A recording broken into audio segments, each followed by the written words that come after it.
Tsy naharesy lahatra ny mpanara-baovao ny fanazavany filoha teo aloha Ravalomanana manana marika ny amin'ny fampafantarana ireo ekipa hitarika ny fampelezan-keviny androany maraina teny Faravohitra. 12 andro sisa no manatanterana ny fampelezan-kevitra. Ampafantarana ny olona rehetra izay miara-tia na ireo hafa ihany koa.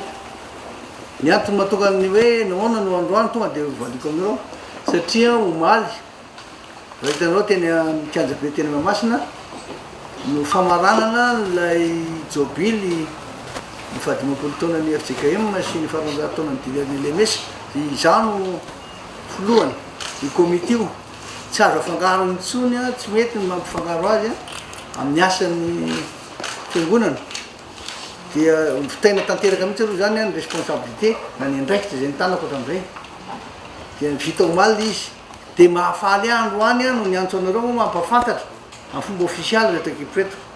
Naninona no androany vao nampahafantarina ireo ekipa ireo, eo ihany koa no hoe efa nanao fampelezan-kevitra ny kandida Ravalomanana marika nanomboka tamin'ny 9 ny volana Oktobra lasa teo, izay andro fanomboana tamin'ny fomba ofisialy ny fampelezan-kevitra.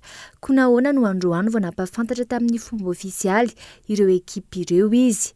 Somba isan'ireo ny hevitra ihany koa ny tsy hanatanteraka ity fifidianana ity ny tenany sanakatoky tamin'ireo vondrona iraisan'ny pirenena aloha ka tao aorian'ny fanambaran'izy ireo vao tena nivonina.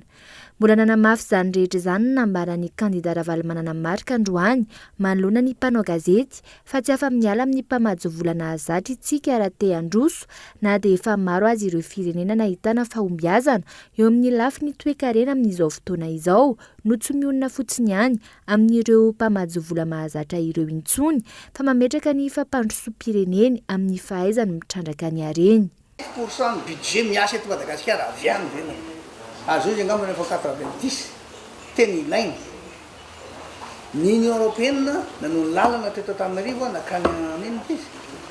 Nakany Digo, nanao ny route Sambava, izay lalana izay teto. Ny volan'ny Union Européenne tsy azo. Tsy mba hoe trosaina fa tena mena gratuit grande.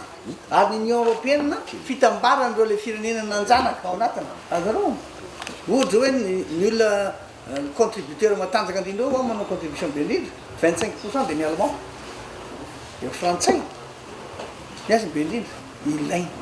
Raha manontany ianareo dia ilaina dia zareo io izay mahavoa tsy fananana le information 347 milliards nitrosany Grèce.